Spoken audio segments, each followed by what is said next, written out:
a full new deployment. We've seen all of those areas, and we're pleased that our solutions help provide those different paths.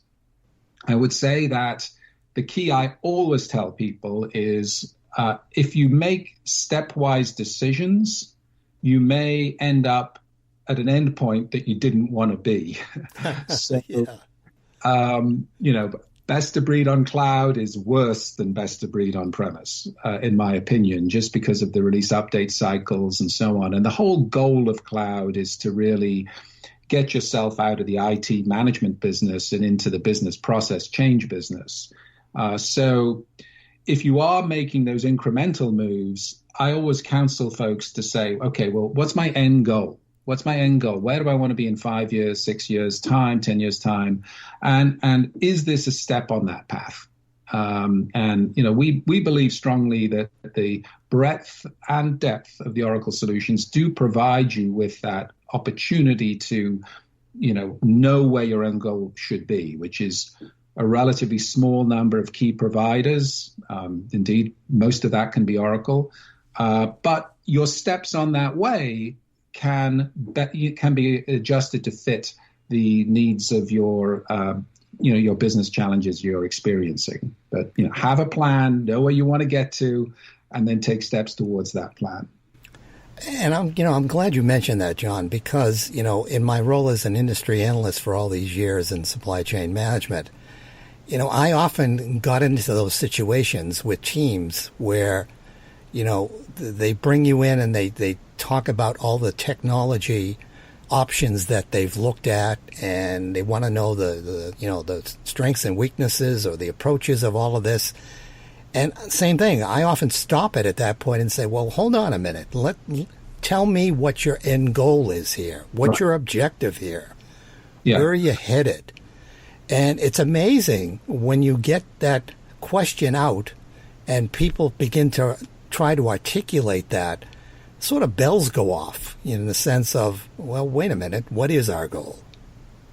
Yeah, from a supply chain perspective, I think the goal is always going to be the support of a holistic end-to-end business process, a connected digital thread. I mean, you want your product design to integrate with your new product introduction process and your sourcing strategies. You want to understand how that new product introduction is going to impact your demand picture. Therefore, what sort of supply profile should you have? You obviously want to be able to inject that into your sales processes. You want to be able to make sure that it's, you can sell and support those products.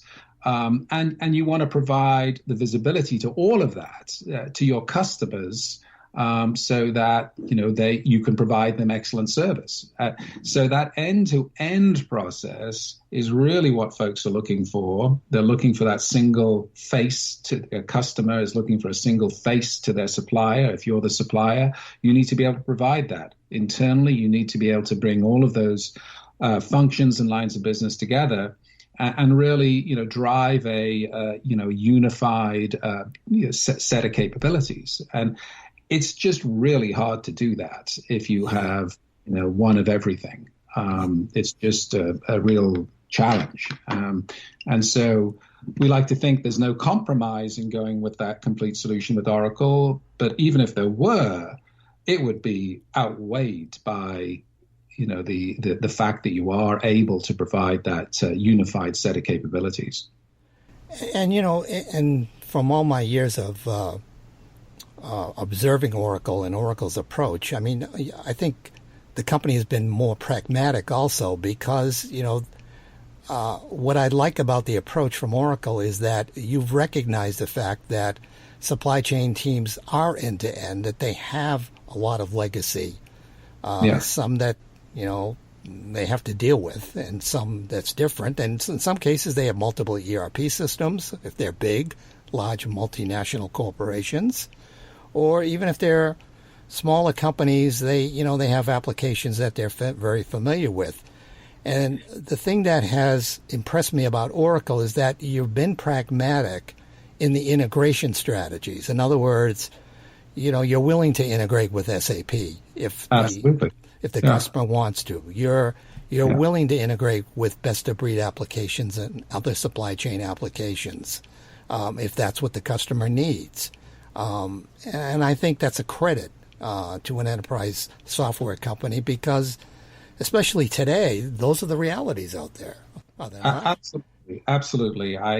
Clearly, how do you eat the elephant? You eat it one bite at a time, right? So, we provide those options, but with the comfort for those who want it that, should you want to be, a single source or a two or three sourced company in terms of your IT providers, Oracle has a lot of breadth that they can bring to the table. And obviously, a lot of strength in history. And as you pointed out, we're, in many cases, we mirror the processes that the company runs. We're a high-tech manufacturer with a complex supply chain. We had our own sets of challenges due to COVID, and fortunately, we've resolved those now, and we're back on stream delivering, our high-end service into both our data centers and to customers. But, we understand what that means, and we're able to relate to our customers in that way and to reflect that, frankly, into our software.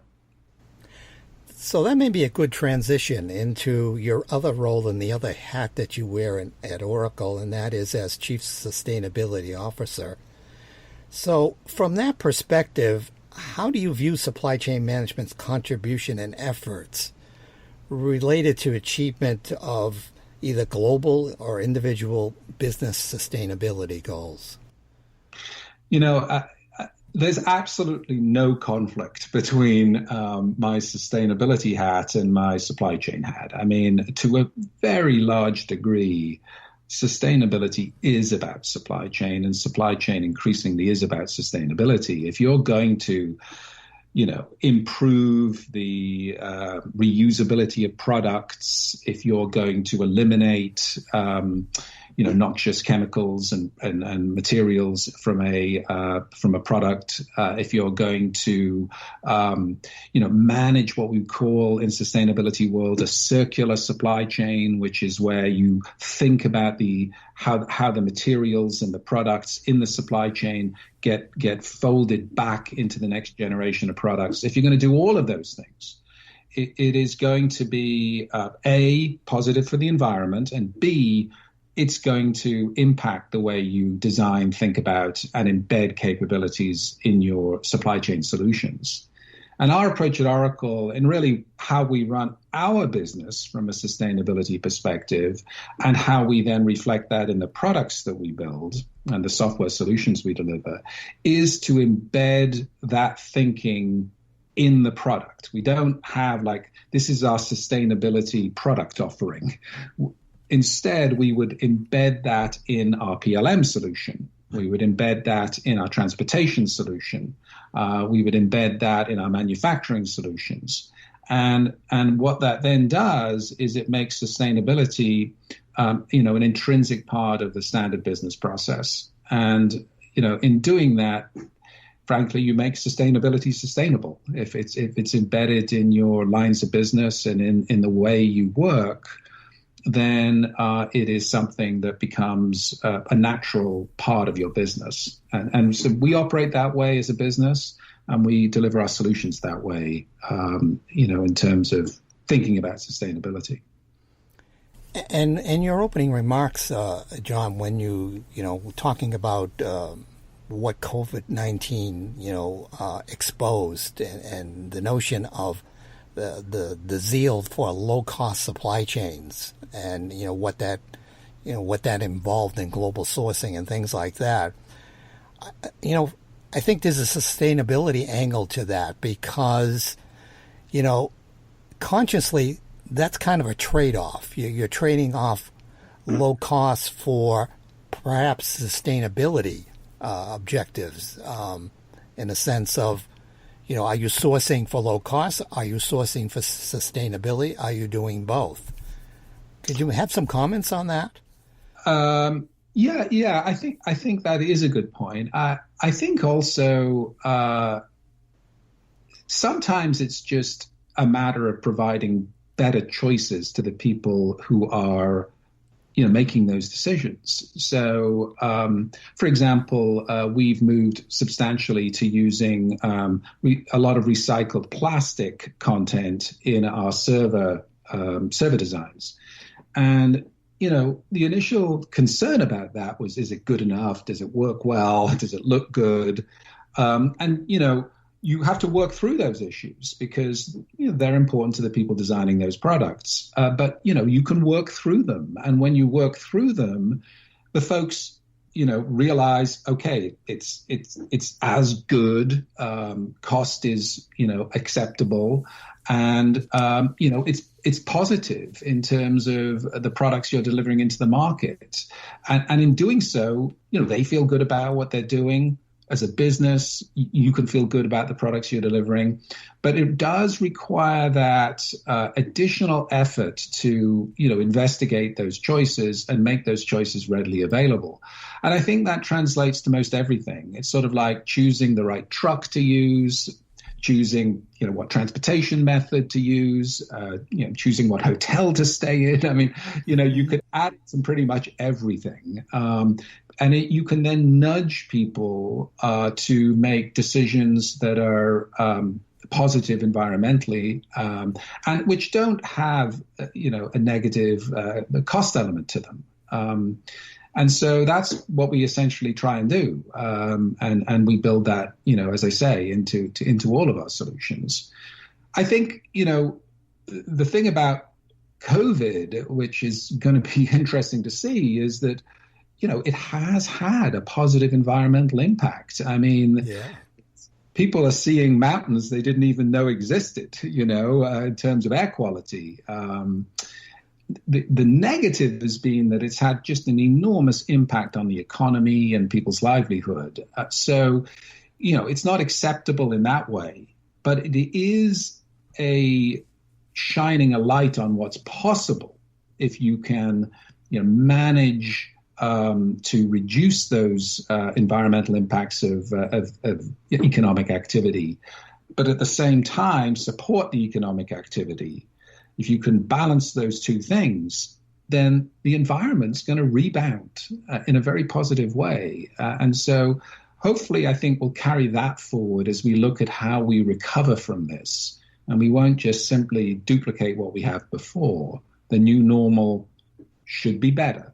And I hope that sustainability is a key part of thinking about how to, recover the lost GDP. So that's my hope. I agree with you, John. I think, personally, I had the same response. I mean, seeing a blue sky that I never paid attention to before. The notion of limited traffic, in the streets. The silence was wonderful. It was, wow. Yeah. You don't know what you miss until you miss it.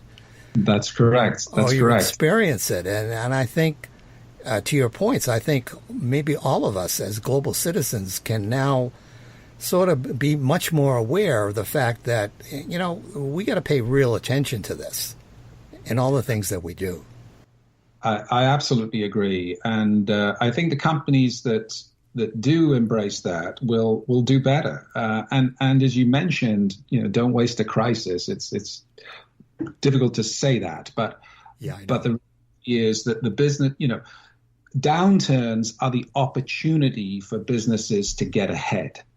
They're also the challenge, of course, but the relative position of a business in their segment is determined by how they exit a downturn.